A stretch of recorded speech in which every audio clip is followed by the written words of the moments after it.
లూకా సువార్తలో కొన్ని మాటలు చదువుకుందాం. లూకా సువార్త 13వ అధ్యాయము 11వ వచనాన్ని చదువుకుందాం.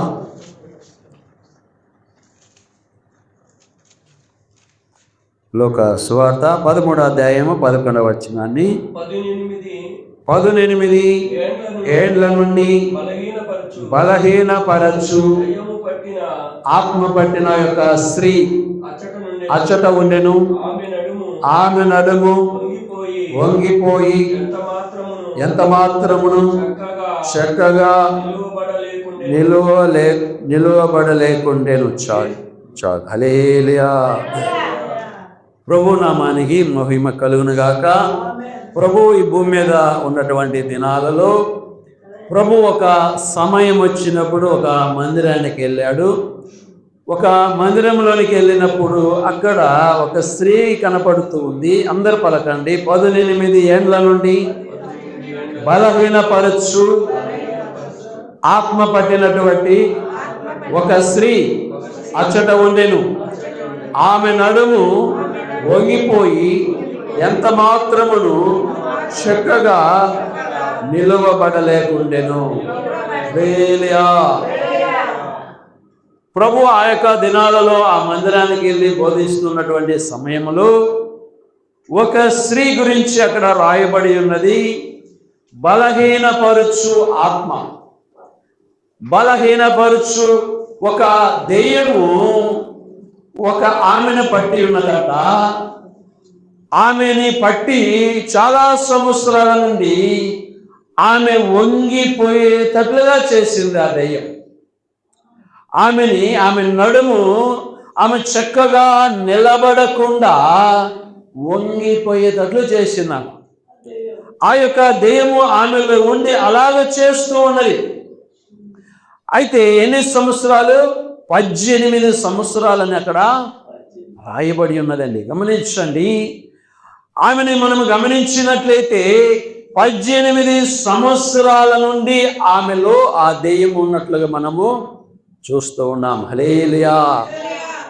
అక్కడ ఏమి పేరుందంటే బలహీనపరచు దెయ్యమని ఉంది. బలహీనపరచు ఆత్మ. గమనించుదాం. బలహీనపరచు ఆత్మ ఆమెను పట్టిన సంవత్సరాలు 18 సంవత్సరాలు. మరి మందిరానికి వెళ్ళుతూనే ఉన్నది ఆమె. అయినను ఆమెను వంచి వేస్తున్నా కూడా దేవుని మందిరాన్ని విడిచిపెట్టలేదు ఆమె. గమనించుదాం. అయితే ఈ రోజుల్లో కూడా అనేకులు దేవుని మందిరానికి వస్తూ ఉంటారు, కానీ వారిలో అనేకమైనటువంటి బలహీనతలు ఉంటూ ఉంటాయి. గమనించండి. ఈ యొక్క బలహీనతలను బట్టి సాతానుడు ఏం చేస్తాడంటే నిన్ను ఏ కాడికి వంచి వేయాలనే చూస్తూ ఉంటాడు. ఏ కాడికి నిన్ను మందిరానికి రాకుండా పడగొట్టాలనే చూస్తూ ఉంటాడు. నిన్ను వంచి వేయాలని, నిన్ను పడగొట్టాలని, నిన్ను దేవుని మందిరానికి నడవకుండా నాశనము చేయాలని, నీ బలహీనత ఏమిటో అని తెలుసుకొని నీ బలహీనత మీద దెబ్బ కొట్టాలని చూస్తూ ఉంటాడు సాతానుడు. ఈ లోక సంబంధమైనటువంటి దుష్టుడు సాతాను, అపవాది, వారికి అనేకమైనటువంటి పేర్లు ఉన్నాయి. అయితే నేను చేయవలసినది ఏమిటయ్యా అంటే ఎన్ని వచ్చినా కూడా క్రమముగా దేవుని మందిరానికి రావాలి. హల్లెలూయా. ఈ స్త్రీలో ఏమి చూస్తూ ఉన్నామంటే 18 సంవత్సరాల నుండి బాధపడుతూనే ఈమె దేవుని మందిరాన్ని విడిచిపెట్టకుండా మందిరానికి వస్తూ ఉన్నది. అయితే ఆ దెయ్యమేమో ఈమెని వంగజేస్తూ ఉన్నది.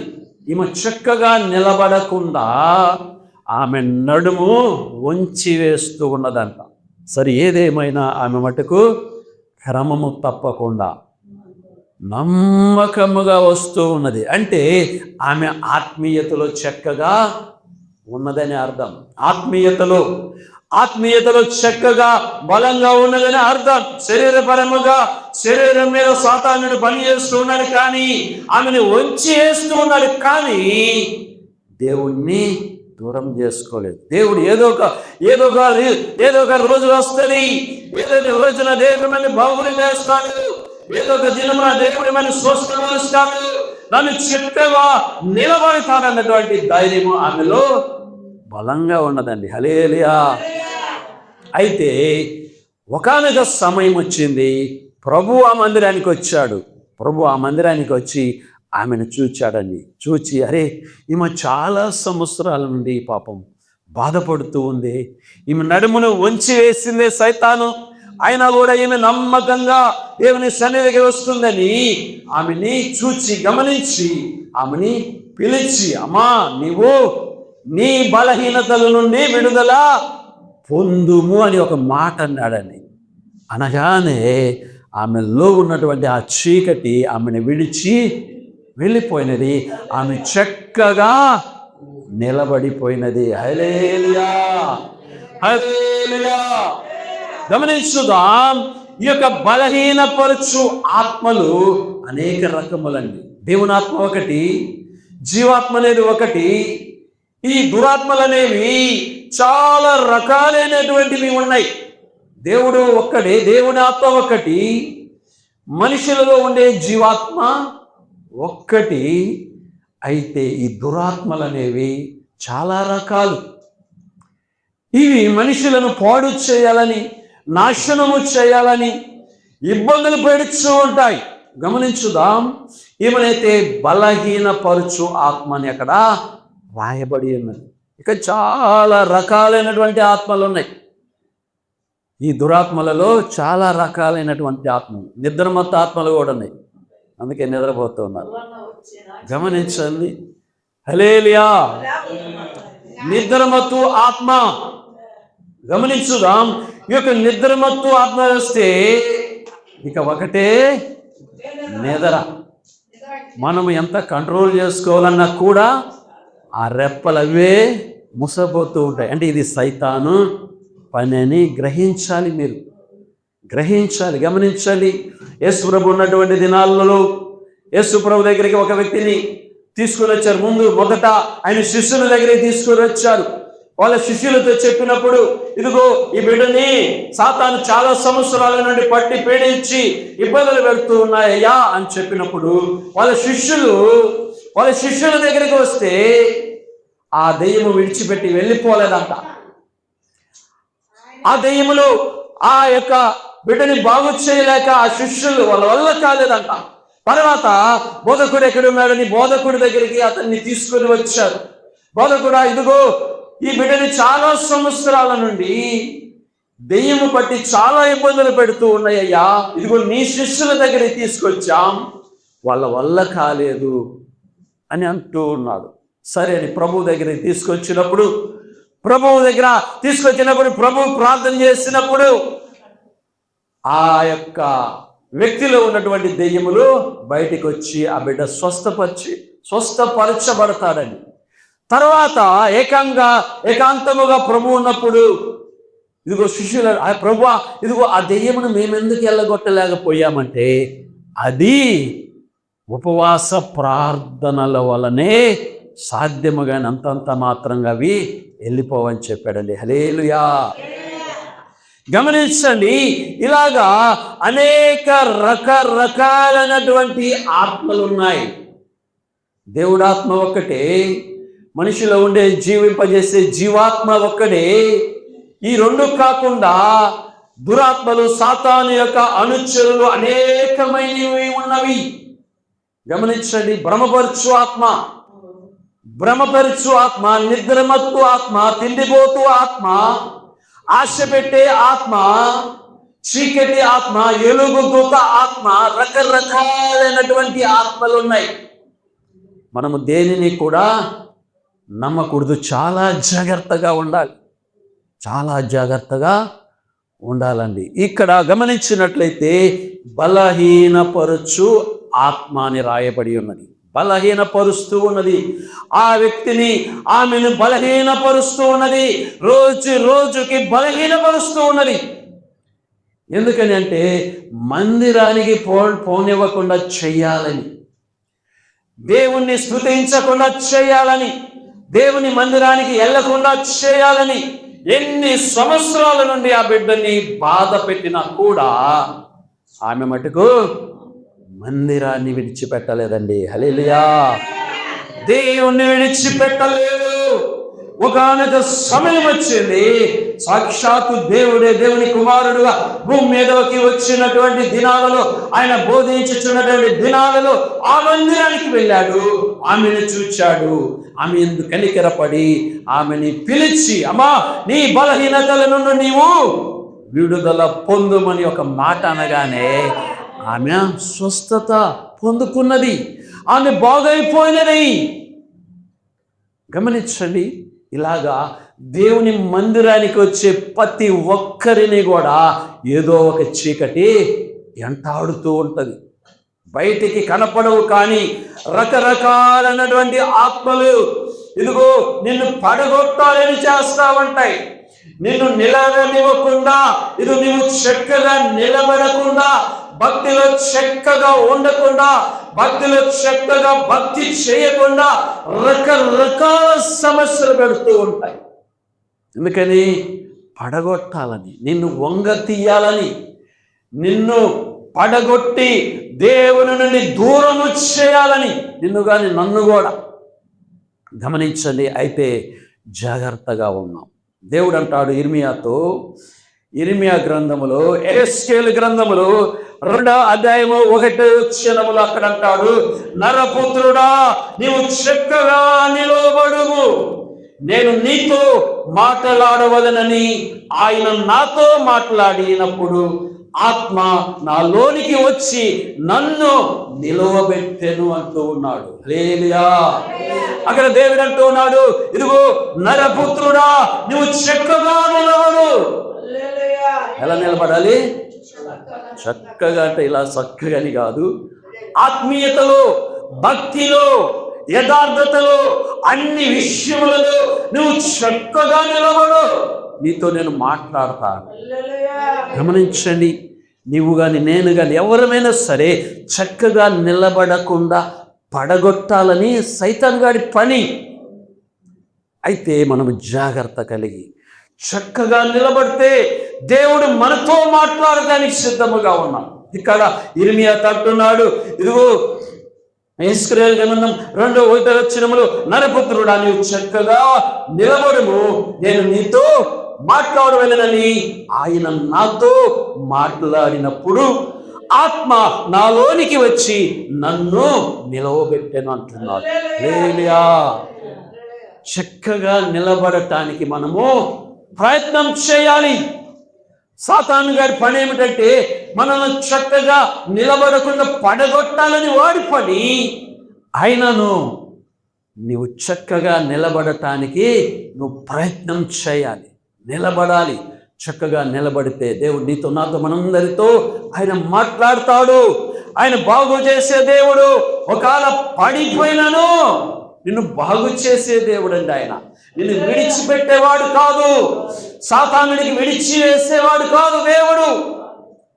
సాతానుడికి లోబడి లొంగిపోయినా కూడా ఆయన విడిపించి తప్పించి నిన్ను నిలబెట్టేటటువంటి వాడు దేవుడండి. హల్లెలూయా. మనలో ఏ ఏ బలహీనతలు ఉంటాయో ఎన్ని సైతానికి తెలుసు. మన బలహీనతలను తీసుకొని వచ్చి మనల్ని పడగొట్టాలని చూస్తూ ఉంటాడు సైతాన్. గమనించుదాం, మనల్ని ఏదో ఒక విధముగా పడగొట్టాలని చూస్తూ ఉంటాడు. అందుకని జాగ్రత్త కలిగి ఉందాం. హల్లెలూయా. ఒక ఇంట్లోనంట ఆ రోజు పిల్లొచ్చి రోజు పాలు తాగిపోతూ ఉన్నాను. ఒక ఇంట్లో పిల్లి అంట బాగా నడిజాము కాడ వచ్చి ఎన్ని విధాలుగా జాగ్రత్త పడ్డా కూడా ఆ పిల్లి వచ్చి సుమారు 12 గంటల ఆ సమయంలో ఆ మొత్తానికి ఎంత మూత పెట్టినా కూడా దొల్లించుకొని ఆ పాలన్నీ శుభ్రంగా తాగిపోతున్నాను. పిల్లి బలహీనత ఏంది?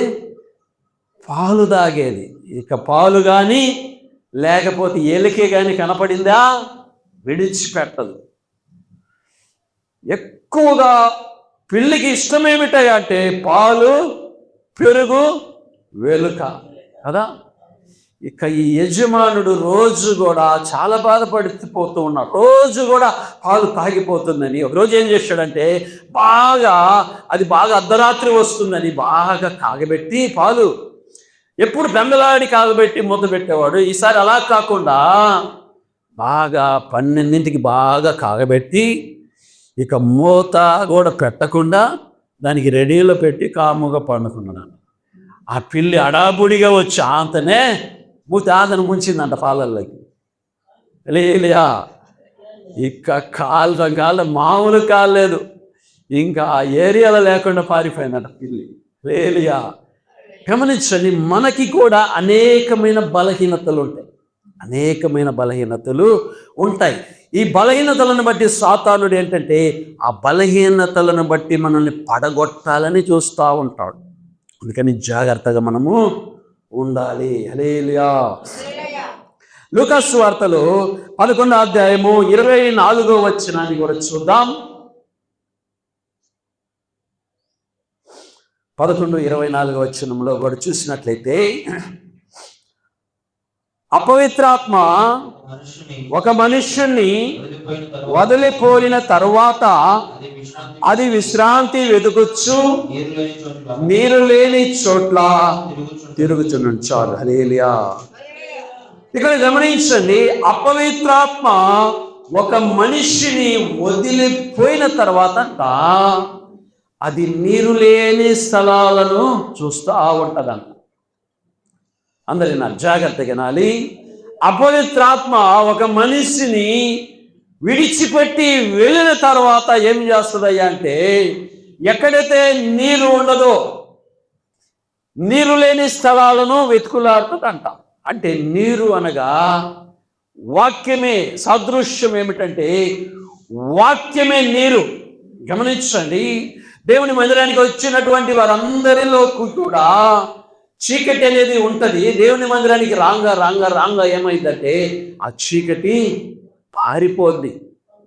ఈ హృదయంలోనికి దేవుని యొక్క వాక్యం వచ్చింది. వాక్యం అనే నీరు ఈ హృదయంలోనికి వచ్చిందండి. ఎప్పుడైతే నువ్వు దేవుని వెంబడిస్తూ ఉంటావో గమనించండి, అప్పుడు ఆ చీకటి అనేది వెళ్ళిపోద్ది. అయితే వెళ్ళినటువంటి ఆ చీకటి, ఆ ఆత్మంట నీరు లేని ప్రాంతాలు ఎక్కడుంటాయా అని వెతుకుతూ ఉంటుందంట. అంటే నీరు ఎవరి హృదయములో ఆ వాక్యం అనే నీరు లేకుండా ఉంటుందో వారిలోనికి జ్వరబడి వారిని బలహీనపరుస్తూ ఉంటుంది, వారిని నాశనం చేస్తూ ఉంటుంది, వారిని పడగొడతా రకరకాలైనటువంటి సమస్యలు తీసుకొచ్చి వారిని చాలా ఇబ్బందులు పెడతాదని గమనించుదాం. అయితే మనము దేవుని వెంబడించేటటువంటి మనము ఆ నీరు కలిగి ఉండాలి. ఆ వాక్యమై ఉన్నటువంటి నీరు మనలో ఉంటే ఇక సాతానుకి అవకాశమే ఉండదు. మనం చక్కగా నిలబడగలుగుతాము. హల్లెలూయా. అందుకని దేవుడు అంటున్నాడు, ఇదిగో నీవు చక్కగా నిలబడితే నీతో నేను మాట్లాడతానంటాడు ఇర్మియాతో. చక్కగా నిలబడాలి, భక్తిలో చక్కగా నిలబడాలి, అన్ని విషయాల్లో మన ప్రవర్తనలో చక్కగా నిలబడాలి, అన్ని విషయములలో మనం చక్కగా లోపము లేని వారిగా ఉండాలని దేవుడు కోరుకుంటూ ఉన్నాడు. చక్కగా నిలబడినట్లయితే దేవుడు మనందరితో మాట్లాడటానికి సిద్ధముగా ఉన్నాడండి. బలహీనపరచు ఆత్మ ఇదిగో మనుషులను కుంగదీస్తుంది, మనుషులను వంగదీస్తుంది, మనుషులను పాడు చేస్తుంది, మనుషులను నాశనము చేస్తుంది. ఆ ఆత్మ ఏం చేస్తుంది? నాశనము చేస్తుంది. అది దేవుని శత్రువు, మనకి కూడా శత్రువు. కనుక మనము చక్కగా నిలబడాలి. భక్తిలో యథార్థతలో అన్ని విషయములలో చక్కగా నిలబడినప్పుడు అపవాది అయినటువంటి సాతానికి మనలో స్థానం ఉండదు. హల్లెలూయా. కీర్తనల గ్రంథం 1వ కీర్తనలో ఒక మాట ఉంటుంది.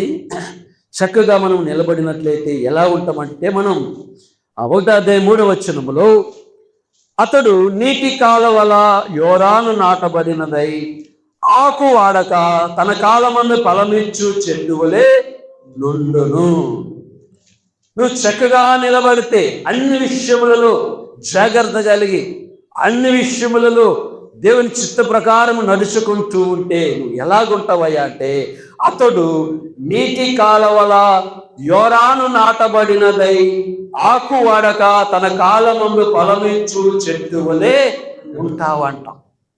ఆకు వాడక ఇక ఎప్పుడు కూడా అంటే నీళ్ళ కాలవ ఒడ్డున నాటబడిన చెట్టు వలె ఉంటావని దేవుని వాక్యం సెలవిస్తూ ఉన్నది. ఎప్పుడయ్యా అంటే నువ్వు చక్కగా భక్తిలో నిలబడినప్పుడు, అపవాదికి స్థానం ఇవ్వకుండా నిలబడినప్పుడు.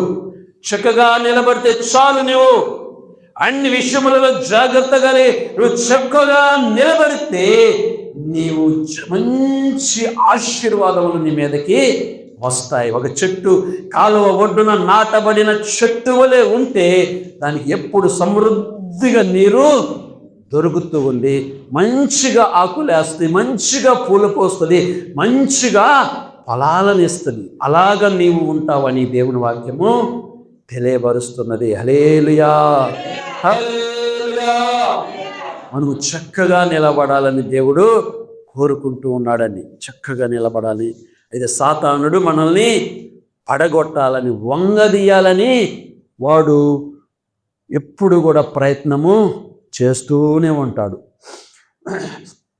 మరొక వాక్యం చూసుకొని మనము ముగించుకుందాం.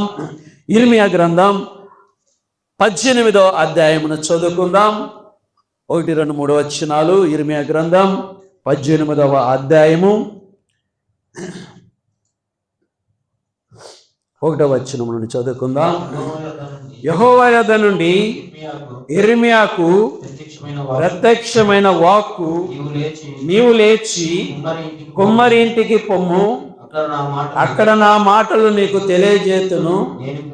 నేను కుమ్మరి ఇంటికి వెళ్ళగా వాడు తన సారి మీద పని చేయుచుండెను. కుమ్మరి జిగట మట్టితో చేయుచున్న కుండ వాని చేతిలో విడిపోగా ఆ జిగట మొన్ను మరలా తీసుకొని కుమ్మరి తనకు యుక్తమైనట్టుగా దానితో మరి ఒక కుండ చేసెను. చాలు. హల్లెలూయా. ఇక్కడ దేవాతి దేవుడు యెహోవా దేవుడు చెప్తూ ఉన్నాడు. యెహోవా వాక్కు ఇర్మియాకు ప్రత్యక్షమై ఇలాగ చెప్తూ ఉన్నాడు ఇర్మియాతో, ఇర్మియా, ఇదిగో నీవు కుమ్మరి వాని ఇంటికి వెళ్ళు, అక్కడ నీతో మాట్లాడతానని. సరేనండి, కుమ్మరి వాని ఇంటికి వెళ్ళాడంట ఇర్మియా. కుమ్మరి వాని ఇంటికి వెళ్ళగా కుమ్మరి వాడు ఏం చేస్తూ ఉన్నాడు? తన సారె మీద కుండ చేయించు ఉన్నాడు. సారె అంటే తెలుసా? ఒక బండి చక్రం లాంటిది. దాని సెంటర్లో ఒక మట్టి, బాగా పాకముతో చేసినటువంటి మట్టిని పెట్టి తన చేతులతో దానిని కుండని చక్కగా సిద్ధపరిచేటటువంటి వ్యక్తి అన్నమాట. సరే, ఇర్మియా ఆ కుమ్మరి వాని ఇంటికి వెళ్ళినప్పుడు ఈ కుమ్మరి ఏం చేస్తున్నాడు?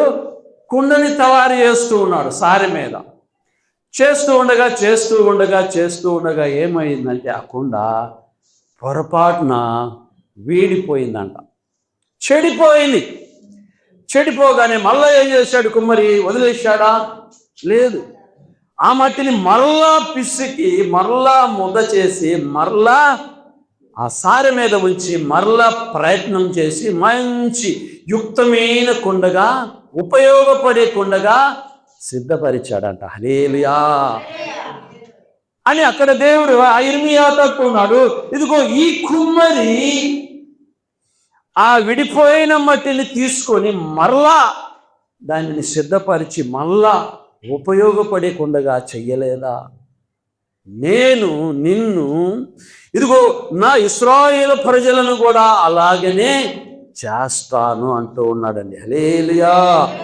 నిన్ను కానీ నన్ను కానీ మనందరినీ కానీ మనము పడిపోయినను మన దేవుడు మరలా నిలబెట్టి బాగు చేసి నీవు నేను మనందరము ఉపయోగపడే పాత్రగా ఆయన సిద్ధము చేస్తాడండి. హల్లెలూయా, హల్లెలూయా. సాతాను ఎన్ని కుయుక్తులు పండి మనల్ని పడగొట్టినా కూడా మన దేవుడు మనల్ని నిలబెడతాడు, బాగు చేస్తాడు. మన గాయములను కట్టుతాడు, మనల్ని బాగు చేసి సిద్ధపరిచి ఉపయోగపడే కుండలుగా నేను చేస్తానని దేవుడు ఇర్మియా భక్తుడితో మనకి తెలియపరుస్తూ ఉన్నాడండి. హల్లెలూయా. గమనించుదాం, దేవుడు చాలా గొప్ప దేవుడు. ఆయన ప్రేమ కలిగిన దేవుడు, విడిచిపెట్టేవాడు కాదు. మనల్ని విడిచిపెట్టే దేవుడు కాదండి.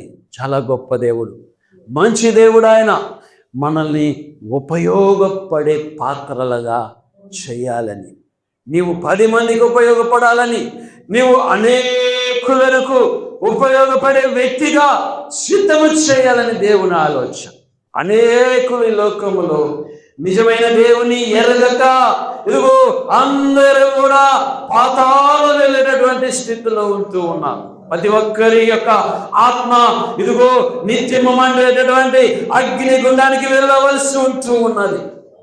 అయితే నన్ను మనందరినీ కూడా ఉపయోగపడే పాత్రలుగా చేసుకొని మన ద్వారా అనేకులను దేవుడు రక్షించాలని, అనేకులను ఇదిగో పాతాళం వెళ్ళబోతూ ఉన్నటువంటి ప్రజలను దేవుని వైపు తిప్పి పరలోకము చేర్చాలన్నదే దేవుని యొక్క ముఖ్య ఉద్దేశం అండి. హల్లెలూయా. అందుకని మనము జాగ్రత్తగా ఉన్నాం. ఏం చేయాలి? మనము చక్కగా నిలబడాలి. సాతానుగాడు వంచేయాలనేవాడి పని, మనల్ని పడగొట్టాలనేవాడి పని. ఎన్ని విధాలుగా వాడు వచ్చినను నీవు భక్తిలో, యథార్థతలో, పరిశుద్ధతలో, అన్ని విషయములలో చక్కగా నిలబడితే చాలు. దేవుడు నన్ను వాడుకుంటాడు. అనేకులకు ఆశీర్వాదకరముగా ఆయన మార్చుకుంటాడు, మలుచుకుంటాడు. నీ ద్వారా, నా ద్వారా అనేకులను రక్షించుకుంటాడు, అనేకులను పరలోకానికి చేర్చుకుంటాడు. దేవుడు అదే కోరుకుంటూ ఉన్నాడు. నీ నుండి, నా నుండి, మనందరి నుండి దేవుడు కోరుకునేది ఏమిటయ్యా అంటే, లోకములో అనేకులు పాతాళం వెలుచు ఉన్నారు, వారిని తప్పించాలని దేవాది దేవుడు ఈ భూమి మీదకి దిగి వచ్చాడు. హల్లెలూయా. ఈ మాటలు ప్రభువు దీవించును గాక. ప్రార్థన చేసుకుందాం.